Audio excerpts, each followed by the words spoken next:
In a world brimming with complexity, few creatures embody harmony like the honeybee. With tireless precision, she dances from bloom to bloom, each motion guided by millennia upon millennia of instinct, each act in service to the whole. And then there are the beekeepers, watchful stewards of this ancient symbiosis. Part agri-scientist, part poet, they move along their hives with the efficiency of Moe, Larry, and Curly, tending to the bees' needs as best they can comprehend, and with the infrequency of a waterfall in the Sahara, sometimes running off, flapping and flailing like a penguin on a hot sidewalk. This is their journey.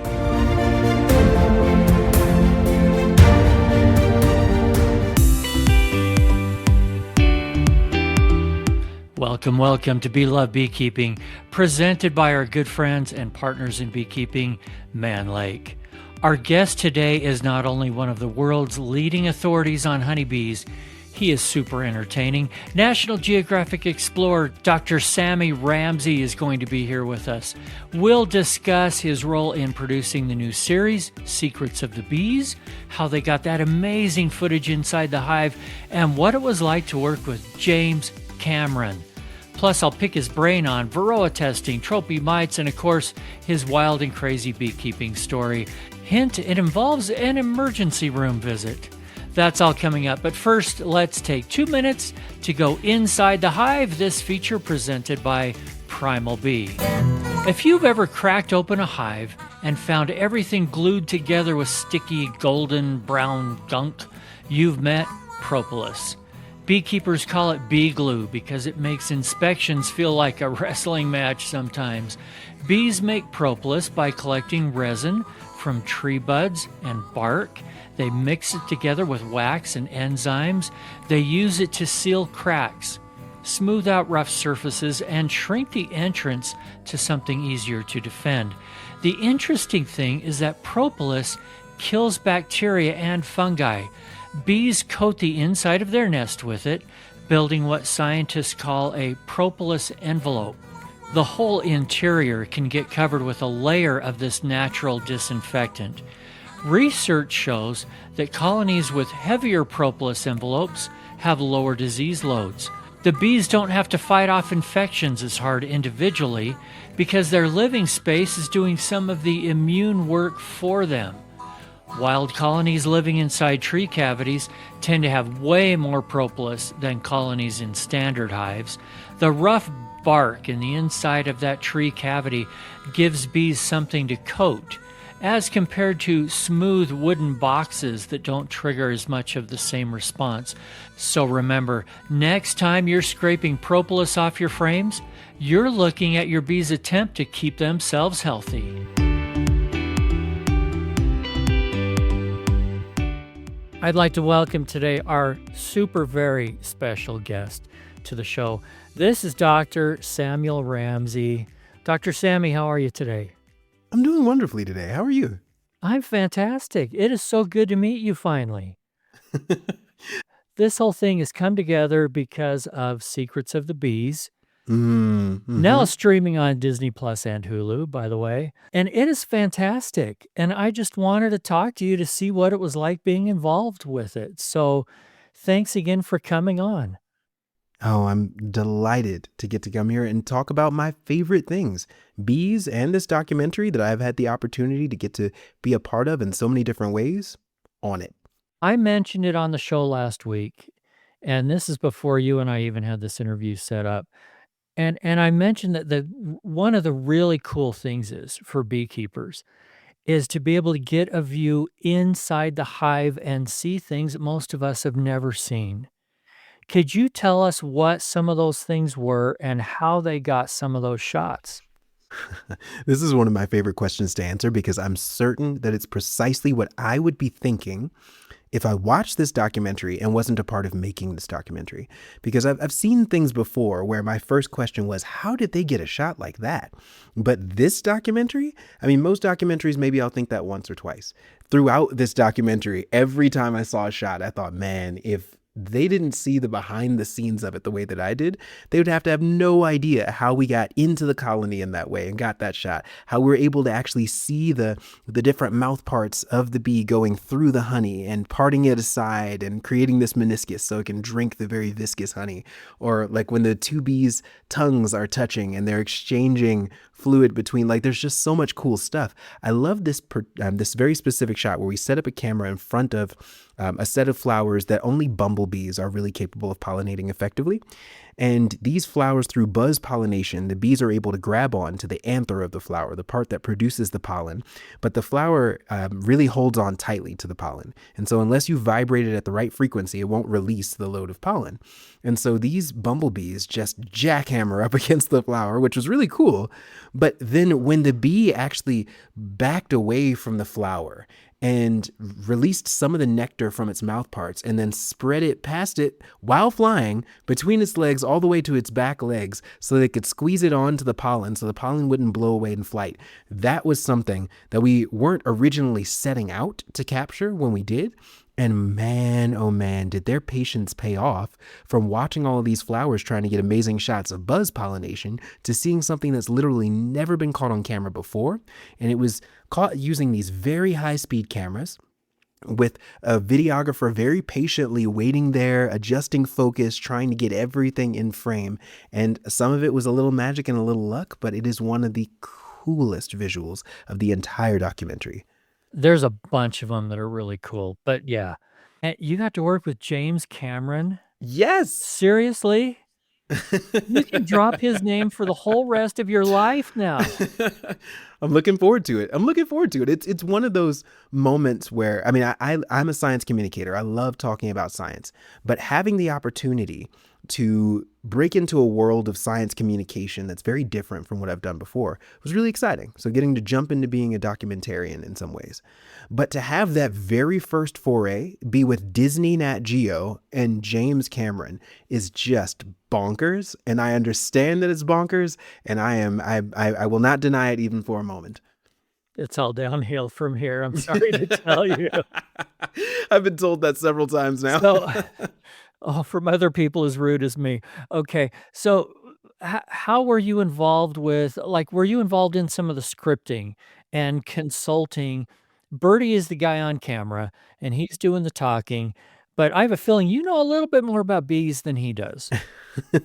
That's possible. So as a producer for Secrets of the Bees, I got to be involved in so many different aspects of bringing all this together because as a producer, you're looking into the creative elements of this and trying to figure out how do we make all of this come together. And so for a documentary like this, where there's so many moving parts, you kind of end up with your hands in a little bit of everything. Consulting, talking through the different aspects of what's going on here. I even ended up doing some of the vocals for the documentary. It's been an absolutely wild ride, start to finish.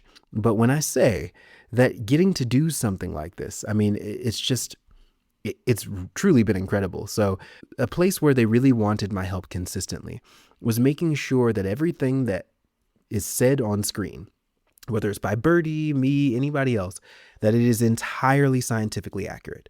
And so there's a lot of moving parts there because I have to make sure, okay, that's accurate, but the way that it's said could be misconstrued this way. Maybe we say it this way. Maybe we frame it that way. So there was a lot of that going on. And I probably got on their nerves a bit because as a scientist, I am constantly looking at this from angles that literally no one else is going to interpret it the way that I'm thinking of it. And so there's been a lot there, but they seem to really appreciate that aspect of my skill set. But then also getting a chance to even be a part of the music. David Mitchum is an incredible composer, and he wanted to pull me into some of the vocals. And so you can hear my harmonies in the background, my oohs and ahs and swells and runs here and there. And it's really been quite exciting. And finally, just getting to talk through with everyone what we can show on screen. Because as a scientist, I've seen a lot of amazing things happen with bees in the lab, but it's because we've got incredible equipment and amazing microscopes. And there are things that I feel like other people just don't get a chance to get to see. Now, I really wanted the rest of the world to see bees from the vantage points that I do. So getting to talk to our incredible videographers, like Alistair McEwen, who unfortunately is no longer with us, but finished out the documentary, and it is dedicated to him that, this entire documentary experience, because of how much work he invested in it. It was their incredible ideas to use things like endoscopy cameras, like literally the ones that, if you go to a gastroenterologist and they go up the like those endoscopy cameras. Is that what they put in the hive to get some of those shots? And I was also thinking you've got to have lights in there too, which the endoscopy cameras probably do. Oh, yeah. Wow. So you were involved in the music too. I'm going to have to go back and watch it again now and listen for your woo-woos in the background. I made my parents do that too. Give us 20 seconds of your credentials. PhD entomologist, keep going from there. PhD entomologist. I was a visiting researcher in Thailand for about a year and a half. National Geographic Wayfinder, as well as an NG 33 fellow, which is really exciting. They choose 33 visionaries that they feel like are changing the world. I was also part of the 50 people changing the world through the Explorers Club. And so it's just been a really exciting journey as a scientist, because I've been running around for a long time talking about insects, preaching the gospel of bugs. I was literally 7 when I told my family that I wanted to be an entomologist when I grew up. And a lot of that time I've been thought of as a weird guy, like, what are you doing? And so it's been pretty exciting to see people recognizing what I'm doing the way that they are. What used to be something considered odd or weird is now something that's being celebrated, and it means so much to me. You're doing research, you're teaching, you've got social media, you've got the Nat Geo gig. You've been on CBS Morning News. I just saw you on the cover of Bee Culture magazine, NPR, and you're a singer. Do you have time to breathe? Do you have time to actually get out and enjoy some bees yourself? I do have time to breathe sometimes, but not as much of it as I wish that I had. Oh my goodness. I've spent so much of my time running around in different countries, working with my students. That takes up a lot of my time, because I love the idea that I get to mold the minds of researchers who are going to be incredible in their own right at understanding bees and changing the world themselves. So it's been quite the experience out here working on all of these different things, but I have to take some time to myself or the world will slow me down. So yesterday I was out hiking in less than efficient footwear and broke my foot. And so I am actually sitting up here doing this podcast with my foot up in a cast and everything. And my friends have been telling me that this is the world's way of telling me to slow down a bit, because I'm doing way too much. And you're in Boulder, Colorado? Boulder, Colorado, University of Colorado, Boulder. Hiking around those beautiful mountains there. Gorgeous place. I did some of that myself on our side of the mountains. I'm over on the Utah side of the mountains from you. Mm-hmm. I did some of that just today, and thank goodness didn't break anything. As long as we've got a PhD dude here, I want to learn some things from you, okay? Yeah. What's up?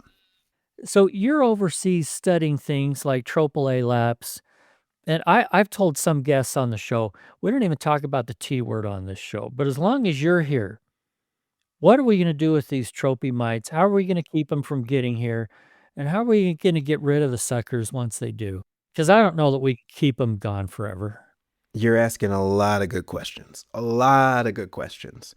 It is my goal, and you know what? Let's put this on record. It is my goal as the principal investigator of the Boulder Bee Lab to make sure that I find a way for us to effectively manage Varroa such that it is no longer the looming threat that it has been for so long.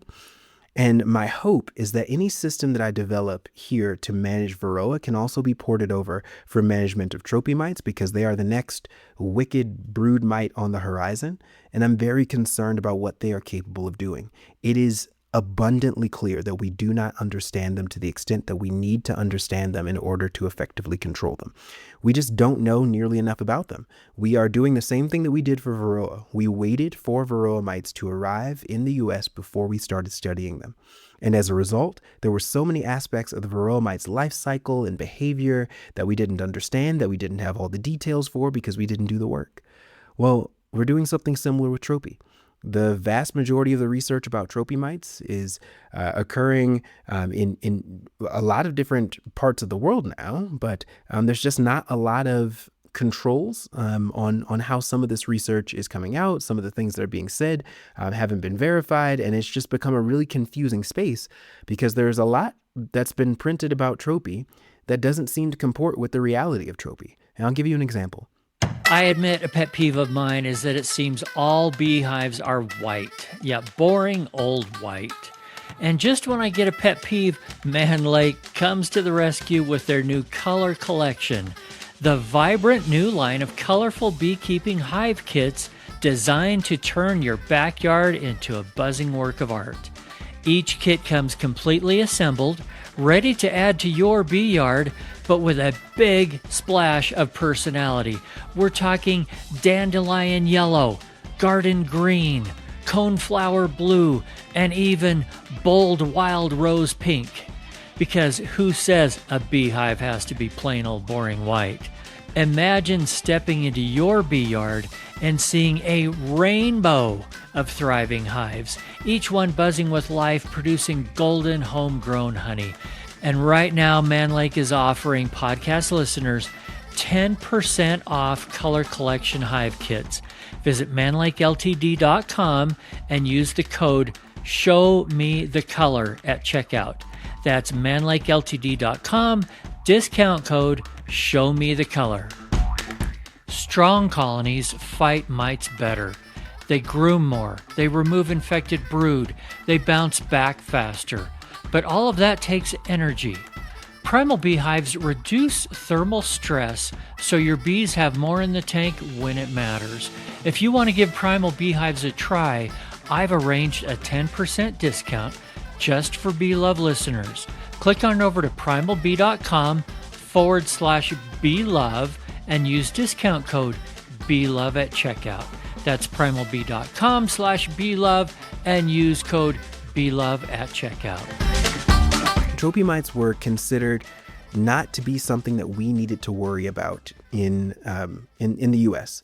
And one of the reasons for that is because they don't seem to be able to survive in a temperate environment. They don't seem to be able to deal with the winter. Any period of time where the bees are not producing brood, tropy mites are supposed to be dead within 48 hours because they can only feed on brood and they can't live longer than that without a meal.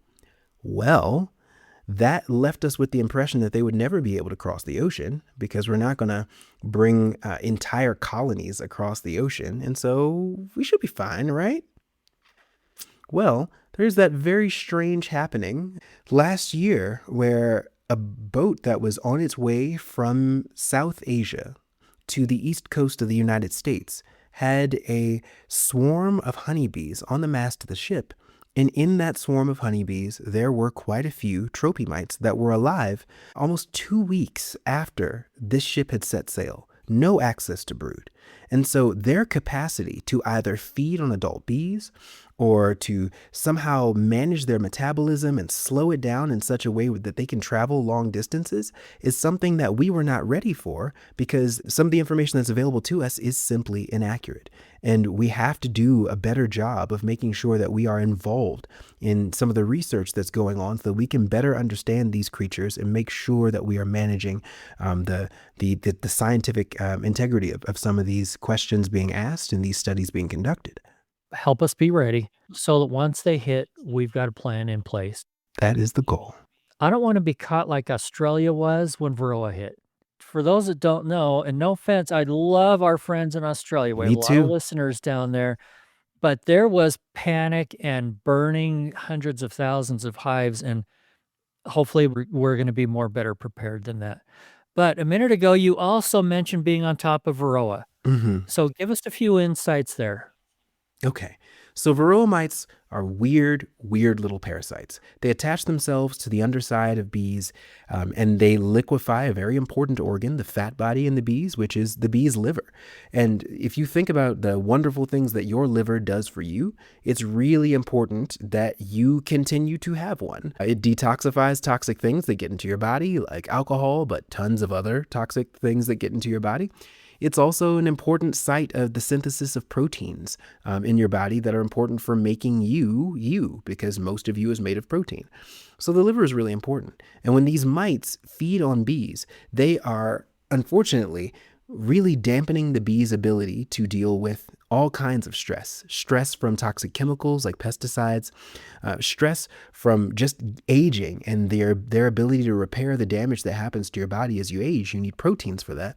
Additionally, they are a huge issue for the bee's immune system because the proteins that protect the bees from infection, the antimicrobial peptides, are made by the fat body, by the bee's liver.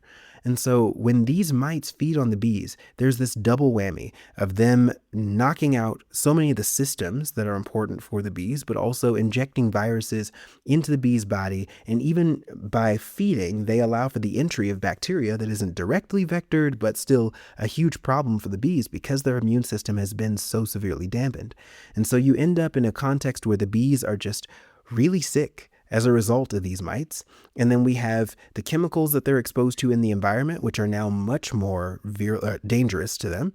And then we have the viruses and everything else that are a huge problem for them as well. So these mites, they are the linchpin for so many problems that our bees are dealing with. And if we don't get a handle on the mites, I dare say we are never truly going to get a handle on maintaining good honeybee health. Amen to all that. Okay, I get to ask you something controversial now. Get ready. Ooh, okay. What's up? All right? Because lots of things in beekeeping are controversial for some reason. One of the things I love about beekeeping is the old joke about ask 10 beekeepers. Yeah, okay, I won't do. even get into that.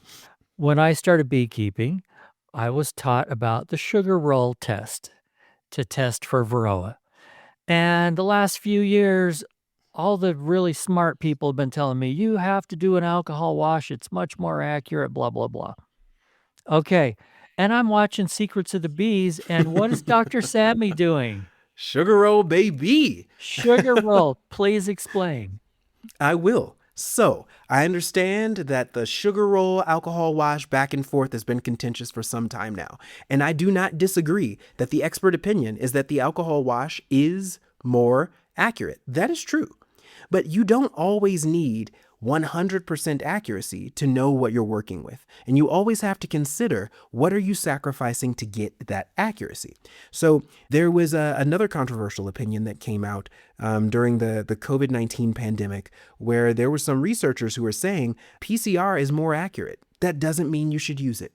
PCR is so accurate that it can pick up on tiny little bits of the virus after the virus itself has been destroyed, little bits and pieces of it that are still scattered around your body that your biochemical cleanup crew is constantly working on getting rid of. That stuff can then trigger those PCR tests and leave you with the impression that you still have an infectious COVID-19 situation going on when you actually don't. So the most accurate isn't always the thing that you need to go with if there's a drawback that counteracts the importance of that accuracy. For me, there is a drawback to the way that we need to consistently gauge our honeybees' mite loads. We do so much research on Varroa mites that sometimes we're gauging their mite loads like maybe even more than once per week, and collecting mites from these different colonies. And so an alcohol wash would sacrifice 300 bees every time. And we do not want to do that when our colonies are growing. Sometimes we need to be able to conduct research on these bees, put them back into the colony, covered in sugar. And yes, they are a little jostled for the experience, having been shaken up and covered in particulate matter, but they get cleaned up and they survive the experience. And while there is some evidence that, they're a little bit worse for the wear, they survived the experience and seem to be just fine and able to continue their work. So if you are conducting infrequent alcohol washes, you're probably not going to do anything to your colony that's going to counteract the fact that that's the most accurate way to do it. But the thing is, the sugar shake is accurate enough that not sacrificing those bees in the process is one of the most important things for us as we consider which one we're going to choose. I am so glad to hear that, because that's exactly what I was thinking, and so many people disagree with me, and I'm so glad to You hear can it tell them from the you. doctor said it. I'm gonna say Dr. Sammy says, Mm-hmm. and he knows a lot more than I do and a lot more than you do. Eh, He's your friendly neighborhood entomologist. Show me your PhD and then we'll talk. But I figure if my test is off by 20 or 10 or whatever percent, it doesn't matter, because if I'm doing 300 bees, and even that is not exactly accurate, by the way, Mm-hmm.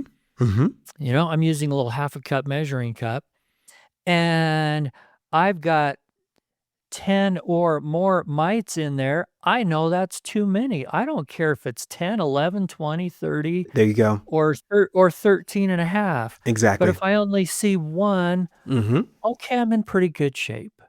Exactly. And it's when you're at the lowest threshold that you really want to do a couple of sugar shakes to make sure that you can then average it in between. So we do 3 if something is at a fairly low threshold and we're trying to decide, are we at 2 mites per 100 B or 3 mites per 100 B? Because 3 mites per 100 B is that treatment threshold.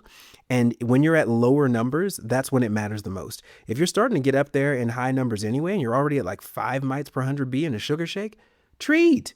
Honey, treat. Like, there's no reason to be like, oh, let me do an alcohol wash because it'll be more accurate. You already know. Like, this is not a circumstance where you always need to know the exact number. You just need to know if it's above or below a specific number. Couple other quick things. I know your time is limited today. Do you have any great advice for new beekeepers? Oh my gosh, yes. I have some great advice for new beekeepers. So learn from people who have been doing this longer than you have. So I'll use my dad as an example. I love my dad so much. He is one of the coolest beekeepers that I know. He is also someone who, because he just doesn't really like crowds very much, he doesn't like to go to the beekeeping meetings. And the difficult part there that he's recognized is that in a lot of these meetings, they end up telling you things that are going on in their colonies that can be so helpful for you in recognizing what's going on in your own colony. If you know people whose colonies are collapsing because of Varroa, you really need to be paying attention to your own. They live near you. And when those colonies collapse, those bees are going to try their absolute darndest to find another place to live out their usefulness for the rest of their lives. And unfortunately, they will take with them sinister hitchhikers that could collapse your colony. And if you're not paying attention and you think, oh, I treated my colony a month ago, there's no way it's above threshold. If you're not paying attention to the fact that other people's colonies around you were above threshold and collapsed, and you've got mite immigration coming in that's causing problems, then you might miss it. And a lot of problems can happen as a result of that. So I always tell beekeepers when you're getting started, and even when you've been doing this for a long time, the advice and information that's provided by other beekeepers is invaluable. It is a team sport, and trying to go it alone will always be to your detriment. I also think that it is really, really useful as a beekeeper for you to also consider where you're getting your information from as it pertains to, new management practices or treatment practices and so on, because not all information is created equal. There's a lot of weird TikTok, Instagram, Facebook thrives on moving information forward regardless of its veracity. And so I have seen beekeepers that one of the most egregious ones was beekeepers who were replacing the cartridges from bedbug foggers and roach foggers with, I think it was, oxalic acid. Yeah. And it's not a good idea. That is not what that system is designed for, and can even result in some very flammable situations where you're shooting fire into your colony, which will kill the mites. It will definitely kill the mites, but the colony itself is also not going to make it. So these are the kinds of things where I like for people to recognize the importance of working with other beekeepers. But my mom always says, in a multitude of counselors, there is safety. in listening to a variety of different people and understanding, okay, I'm only hearing this from one person and I'm hearing a lot of other people saying like, oh no, that's a terrible idea. It might be worthwhile for me to investigate this idea a bit more firmly before I jump into trying this myself. And if I can just add to that, most beekeepers are really friendly and really want to help you. Hmm. They're not going, "Oh, there's a new beekeeper. I'm gonna give him some bad advice and he'll quit," you know? No, most of them really wanna help. Yes, for sure. Last thing, my favorite part, I'm gonna ask you, Dr. Sammy, do you have a wild and crazy beekeeping story you can share with us? Oh my goodness. I don't even have to think about that.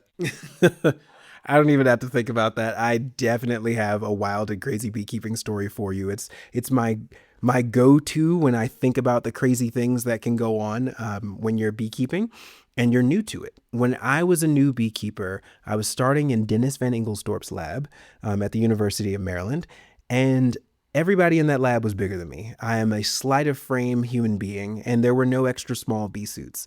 So I was, going around in the shared bee suits of the lab, all of which were large.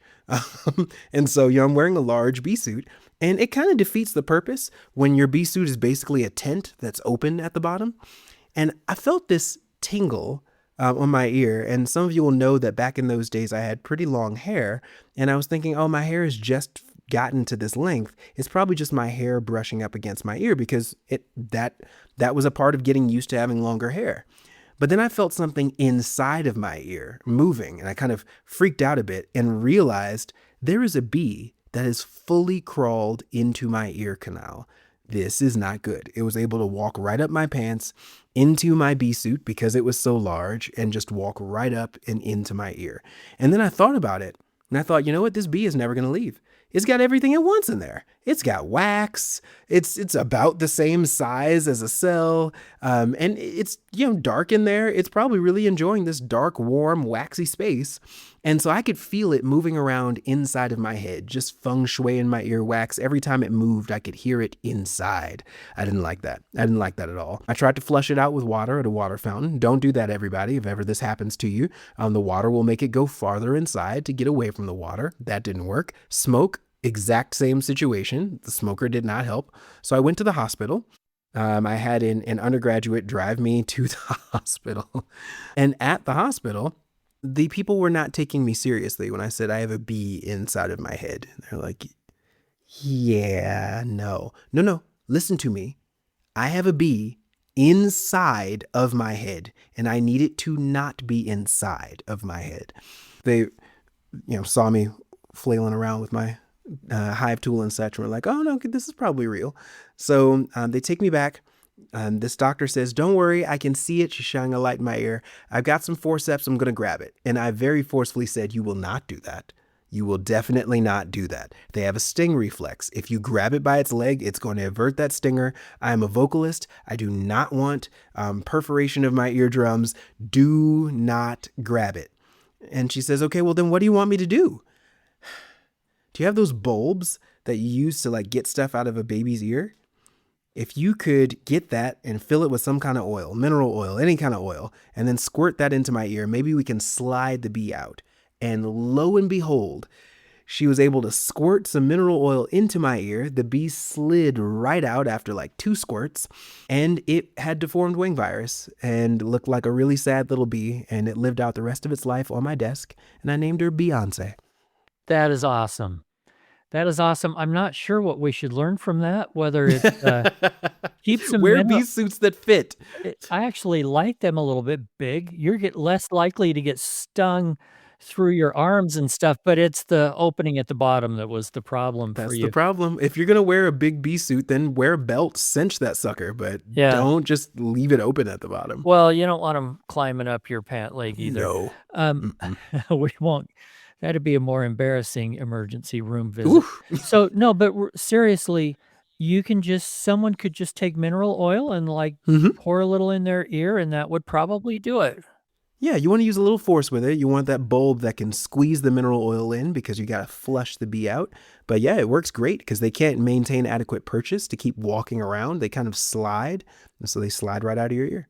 I was thinking you were going to say some kind of little teeny vacuum. Suck I it don't think out. I would have enjoyed that sensation very much, but yeah, that might have been helpful. Yeah.